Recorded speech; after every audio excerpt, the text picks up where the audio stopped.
Hello BookTube, my name is Kate, this is my channel Chapter Kate. Today I'm going to be remaking a video that I actually filmed maybe 2 years ago-ish. I don't know, time is an illusion. So the topic of this video is actually critical reading. This is a conversation that resurfaces in the book community a lot. As we do with all discussions, let's just recycle everything, like the Star Wars franchise did. And because I have a lot of thoughts about this, I'm going to be sitting in this video. And it's definitely not because I'm wearing pajama shorts. I'm wearing pajama shorts. So every so often there arises, is that the way to say that? Every so often a conversation begins again on BookTube, Book Twitter, Bookstagram, Goodreads, wherever, social circles. JK, we don't socialize. But this conversation resurfaces quite often, and that is about critical reading. And the conversation is fine, and it's not drama, because conversations aren't drama just because two people disagree. And also, Twitter is not made for nuanced discussion. And I can say that because I remember when Twitter was invented. I was in an English course, and we would every, I think, Friday get the paper and read about an article and discuss it with the class. And I read an article that was talking about the invention of Twitter, and I was like, isn't that just Facebook statuses with less characters? It was. And that's just fine, because Facebook turned into a hellscape of confusion and public information and angry family members and being disappointed in all of those that you grew up with. That is beside the point. Twitter gives you how many? 140? You'd think as many hours as I spend on Twitter that I would know how many characters you get. But let's see. Let me type. This is me typing a thoughtful response. Okay, so Twitter allows 280 characters. That is twice as many characters as I thought it let you have. So 280. That does not give you enough space to be nuanced in every situation. Occasionally, you can. Or occasionally you might be one character short of nuance and have to replace an and with an ampersand or something. But yeah, it's not great for nuanced discussion. So a lot of times it ends up being, this conversation is good, this conversation is bad, this side is something I agree with, this side is something I don't. When in reality you might agree with some of this, some of that, I don't know. Not everything fits into, you know, a couple of great categories, a couple of boxes. Couple of Hogwarts houses, J.K. Rowling, not everything fits where you think it's supposed to. And people just don't either. Everybody is a collection of history and opinions and, you know, whatever their surroundings put on them. You know, we're all just a combination of all these things. So no two people are going to have the same experience. All this to say that different people read differently. I know, it's pretty wild concept, to be honest. But I think we all know that. I think we all know that even though there is this conversation on Twitter often, and in reviews and all that good stuff, I think we all know that different people read differently. And I would hope to say that most of us know that one type isn't better than the other, right? We know that, right? So what I'm going to be doing today is talking about the 3 types that I sort of have identified.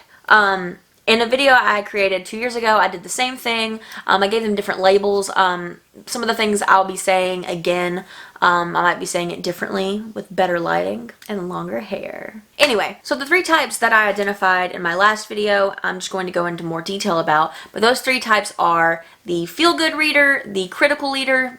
I just said critical eater. I've been watching way too much Hannibal. We have the feel-good reader, the critical reader, and the analytical reader. And we can argue about if these words fit, if they're appropriate all day. That's fine. I don't care. That's fine. This is just my opinion. But let's go ahead and start with number 1. The first one is the feel-good reader. This is the reader who typically rates based on their enjoyment or their connection with the book. These people are rating on perceived subjectivity. So subjectivity is when you're putting your feelings and opinions into your perception of something. That's like going outside and being like, wow, it's a really pretty day out. That's a very subjective statement because what you think is pretty might not be what someone else thinks is pretty. I think it's gorgeous when it's raining and when there's a thunderstorm. I think thunderstorms are really cool and pretty. I might call spider cute, whereas my husband would not call it cute. Those are subjective statements. They're based on feeling and opinion. Some feel-good readers might think that they're the only ones that are able to enjoy it because they're only judging it based on their enjoyment level. And that's not true, because, you know, people that read critically or analytically really enjoy reading that way, and that's why they continue to do so. Sometimes they do it based on a feeling of obligation, but sometimes they really just enjoy it that way, and that's fine. I also said that they judge a book based on perceived subjectivity, and my reasoning for that is because they might think they're being completely subjective. Everything is, you know, based on opinion. But even so, a lot of times those opinions are based on things that we've learned about grammar, or things that we've, you know, become used to when it comes to language. Things that we have been taught are acceptable. And even then, we still include a variety of things, you know. Nothing's ever going to be just pure feeling. There's still going to be some other stuff in there. I've read a book before and the story was really cool, the plot was cool, the writing just wasn't. And it ruined my enjoyment. And I think that a lot of feel-good readers could relate to that. And that brings us to our second type of reader. And these are the readers that judge a book based on perceived objectivity. So objectivity, if you notice, it has the word object in it. Aren't we good at finding things? Objectivity is when you are able to make observations based on your five senses without putting any judgment statements in there. And when I say that, I'm not saying, oh, I'm judging you for this and making assumptions. Judgment means that you're putting opinion behind it. Like I mentioned, going outside and looking at the weather and saying it's a pretty day out is subjective, whereas an objective statement might be going outside and saying it's sunny or it's raining. You're just stating the facts, not the opinions. From what I have observed, critical readers are typically reading, almost grading the book as they read. They might not agree with that. Some people might. I don't know, but it kind of seems that way. As they read, they might think, okay, this could have been done better, this could have been done differently, the plot was this, the plot was that, the word choice was this.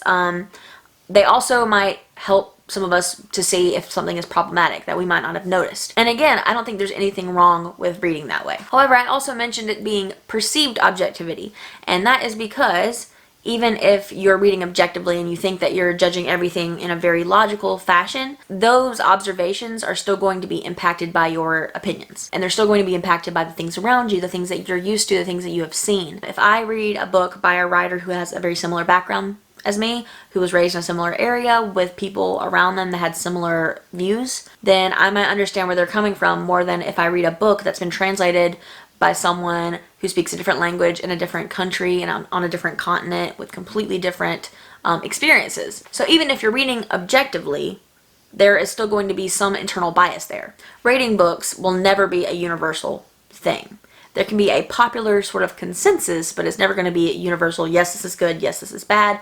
And to say that is overly simplistic, and it's very all or nothing sort of thinking. Now, one thing that concerns me is when I see people saying that critical readers are more intellectual. Just because someone reads for enjoyment doesn't mean that they are less intelligent. It just means that maybe they're reading for entertainment. And then that brings me to the third type of reader, which is the analytical reader. Analytical readers go into the book not really to label it as good or bad or give it a, I don't know, grade or rating, but they go into it to understand it and to sort of, you know, see how they might relate to it or see how someone else might relate to it. Personally, I find that I'm more of an analytical reader. I might see something that I know might not be the best writing, but I might really enjoy the plot. And paying attention to just the writing, the bones of the book, or just the way I feel about it, I'm not either of those. I'm more trying to interpret it and trying to interpret the meaning and the feelings and the symbolism and things like that. That's how I typically read. I really hate giving star ratings. A lot of my star ratings are 5 stars. And I've seen a lot of people mention that they don't trust people that give 5-star ratings,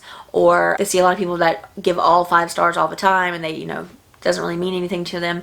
And that's fine. I don't like giving star ratings at all. I pretty much do it for myself so I can see, okay, these are the books that I like the most when I'm trying to go back and look at things. That's the only reason I give star ratings at all. But that's why I like to talk about the books, because I don't feel like stars can really portray that. Star ratings are very overly simplistic in communicating how you feel about them. But that's just me, and I know other people say something completely different, and that's totally fine. I just personally, they mean nothing. My ratings don't mean anything when it comes to kind of showing the book. It's just like my opinion of books.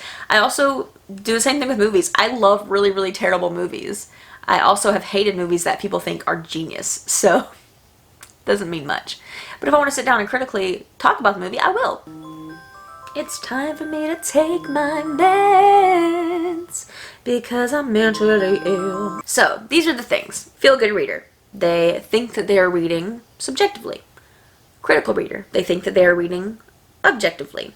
Analytical reader. They think that they are getting all the meaning out of the things. And again, even if you think you are closer aligned to one of these three things, that doesn't mean that you're that all the time. I feel like I'm an analytical reader, but I also tend to give my star ratings based on how I feel about them. But when I talk about them, I am more analytical about it.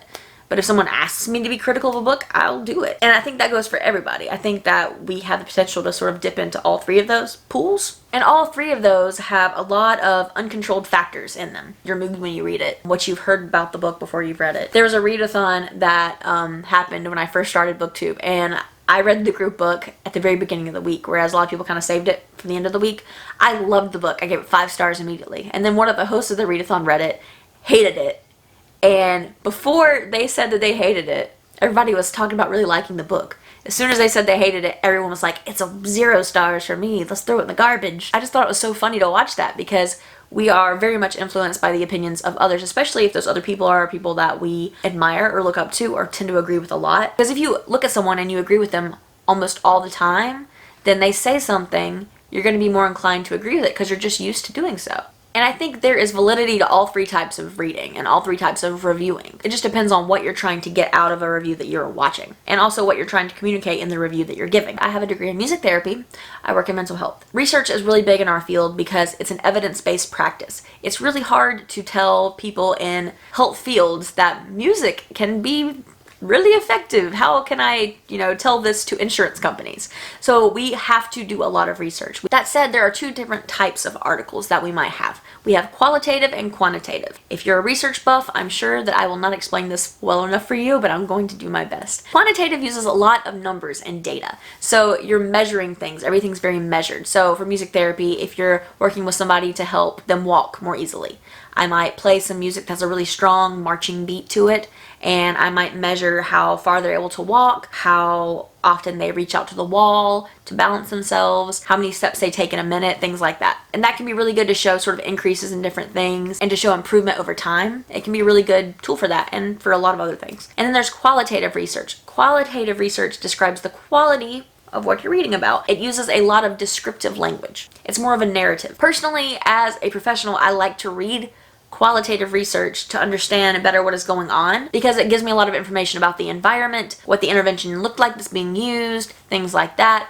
Whereas quantitative research might show me the effectiveness of it, qualitative gives me more of an idea of what's happening. Both are very valid, both are very useful in the field. If I'm trying to explain the validity of music therapy to people who are very focused on numbers, then I'm probably going to show them more quantitative research. If I'm trying to explain music therapy to maybe certain administrators that don't actually have as much experience in the field of clinical treatment, I might use more qualitative. But both have their validity. Both are very necessary for the improvement of that field. Just like with reading, feel-good readers, critical readers, both are very, very necessary to kind of get books out there and to get them in the hands of different people that might enjoy them in different ways. And analytical reading are for people like me who just want to tear things apart, study their guts from the inside.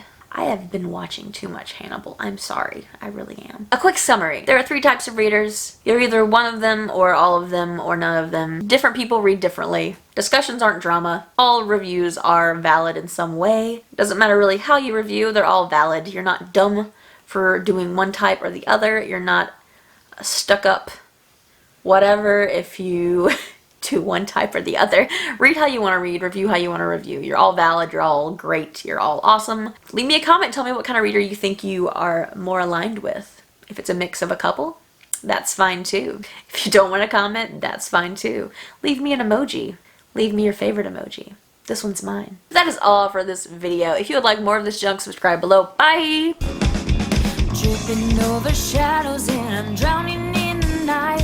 I feel the soldiers coming and I'm putting up a fight.